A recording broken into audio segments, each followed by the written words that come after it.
Bueno, siempre es un gusto retomar la conversación con mi próximo invitado. Y esta vez tenemos otro gran tema de interés porque la Unión Europea y los Estados Unidos anuncian el miércoles un borrador de código de conducta común para la inteligencia artificial que se aplicaría de manera voluntaria por las empresas del sector frente al riesgo de que China tome la iniciativa de regular un ámbito en pleno auge. De los responsables políticos a los creadores de tecnología emerge un consenso mundial sobre la necesidad de regular una tecnología con efectos revolucionarios, pero que también conlleva muchos riesgos. Bueno, está con nosotros vía Zoom desde Madrid, España, Ricardo Miranda, periodista experto en innovación y marketing digital, además una persona que ha asesorado a importantes medios de comunicación social en el mundo. Ricardo, qué bueno que estés allí. Buenos días. Buenos días, ¿qué tal, Eduardo? ¿Cómo estás? Bueno, bien, con las ganas de aprovecharte al máximo en el corto tiempo. Mira, esto de la inteligencia artificial, sin que la gran mayoría sepamos con exactitud de qué se trata, oye, nos ha acaparado la atención como que esto estuviera apareciendo en este momento Así es. y bueno, y aparecen informaciones como estas, ¿no? Sí, y además en un tono apocalíptico, ¿no? Porque da la Ajá. impresión de que va a venir el coco y nos va a comer y se extingue la humanidad. Y de eso precisamente va el debate actual sobre la regulación de la inteligencia artificial. Y lo que acabas de comentar, que es el código de conducta voluntaria que propone tanto Estados Unidos como la Unión Europea, tiene que ver precisamente con los procesos burocráticos naturales que hoy en día llevan a cabo las grandes instituciones que legislan, porque de aquí a que se apruebe, por ejemplo, la primera y única ley que está puesta sobre el tapete y actualizada sobre inteligencia artificial, estamos hablando de 3 años. Imagínate todo lo que puede pasar en 3 años si en los últimos 5 meses ha habido un cambio vertiginoso y una evolución muy rápida respecto a inteligencias artificiales generativas, que es, digamos, el punto de inflexión, esa bisagra hacia lo que viene y que desconocemos. Precisamente leía en el diario El País acerca de por qué estos catedráticos hablan de extinción de la humanidad, por qué tienen tanto miedo respecto a lo que puede hacer la inteligencia artificial. Y hay que tener, digamos, aclarar un punto, ¿no? Respecto a esto. No es la inteligencia artificial actual, la que conocemos, la que quizás pueda tener estas consecuencias catastróficas, sino la que va a venir. Entonces es difícil comprenderlo desde un punto de vista incluso técnico para los propios profesionales, catedráticos que se dedican a investigar sobre la inteligencia artificial, porque es una tecnología que no existe. Es como que si intentáramos advertir a Aristóteles sobre los peligros que podría significar escuchar música alta o una grabación a mucho volumen. O sea, en su lógica sería complicado comprender incluso que un avión iba a ser un aparato que en el futuro nos iba a trasladar. Es decir, la inteligencia artificial superhumana, por llamarlo de alguna manera, si es que se le puede llamar humana, o que puede pasar los límites de la inteligencia humana, es difícil de describir porque no existe. Y es allí hacia donde apuntan los riesgos o los diferentes miedos que supone esta inteligencia, Ahora, que vendría Ricardo, siendo en teoría la evolución de lo que hoy conocemos como, por ejemplo, ChatGPT, Eduardo. al final no nos encontramos siempre con ese dilema ético de que el problema no es la herramienta y su potencial, sino el uso que le damos. Porque fíjate tú lo que son las redes sociales hoy, Claro. extraordinariamente positivas para unas cosas, pero al mismo tiempo muy dañinas según el uso para otras.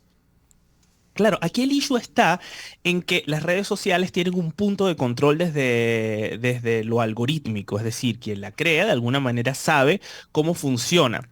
El reto o desafío que suponen las inteligencias artificiales del futuro, las que vendrán, las que evolucionarán a partir de lo que vivimos hoy en día, es que son difíciles de controlar o de entender o de comprender desde el punto de vista técnico. Y no te lo dice Ricardo Miranda, lo dicen importantes catedráticos que han dedicado años a la investigación y por eso alertan acerca de los peligros que supone en un caso en el que se les vaya de las manos, por ejemplo, en el que la humanidad confíe la inteligencia artificial en áreas tácticas como la militar o en áreas que son fundamentales como la alimentación y tome medidas desde su punto de vista de inteligencia artificial que sean erráticas. Por eso desde ya proponen una regulación. Pero también hay otros catedráticos que apuntan hacia intereses que podemos estar perdiéndonos de parte de las tecnológicas que han puesto el punto de conversación de la inteligencia artificial sobre la tecnología y no sobre su papel como responsables generadores de esta tecnología. Hoy en día, la inteligencia artificial está en manos de empresas privadas, es decir, hay un tema más complejo que ver y que nos va a afectar, porque quien nos esté viendo dirá, ay, ¿qué tiene que ver eso conmigo hoy en día? Pues quizás hoy en día puede ser un juguete o una herramienta que te ayude a optimizar tu tiempo, como ChatGPT, por ejemplo, pero el día de mañana a lo mejor ciertas profesiones sean sustituidas por esta inteligencia artificial y, por ejemplo, sean quienes te contraten o no de acuerdo a la lectura que le den a tu currículum. Por citarte Wow, un ejemplo, que eso ya pasa. Y claro. de hecho, el borrador de la ley de la Unión Europea prohíbe el uso de inteligencia artificial para reclutamiento, salvo algunas excepciones.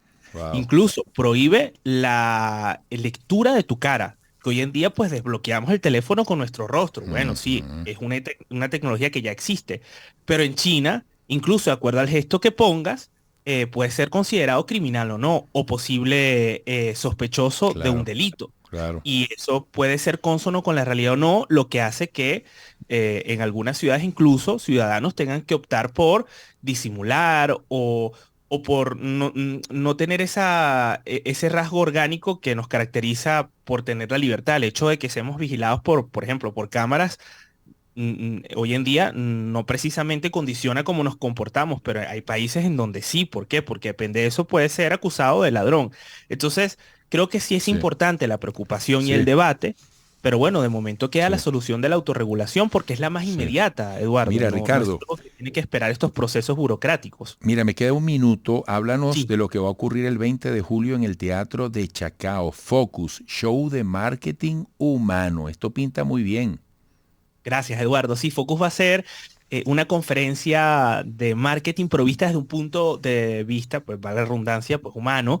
Va a tener una perspectiva humanocéntrica en la cual vamos a aprender no solo de marketing, de inteligencia artificial, del poder de la atención y de todos estos fenómenos que pasan, sino también que nos van a poder permitir tener una mirada más crítica y comprender precisamente en qué nos afecta y qué podemos hacer nosotros para abordar todo esto porque va a un ritmo, Eduardo, vertiginoso. Yo que me dedico a divulgar sobre inteligencia artificial, por ejemplo, y a seguirle la pista, a veces cuesta comprender a qué velocidad va esto y además en qué verdaderamente nos afecta. Y precisamente de aquí a allá es un reto porque esto va actualizándose todos los días. El 20 de julio en el Centro Cultural Chacao voy a tener la oportunidad de regresar a mi país, que ya eso me da una gran ilusión, y compartir además con invitados especiales con los que vamos a conversar y vamos a hacer un performance. Esto no va a ser la típica conferencia con el PowerPoint atrás. Esto va a ser un show, esto va a ser una experiencia que yo te invito a que pues Me va a vivas gustar. el 20 de julio. Y bueno, pueden comprar sus entradas en conferenciafocus.com. Muy fácil.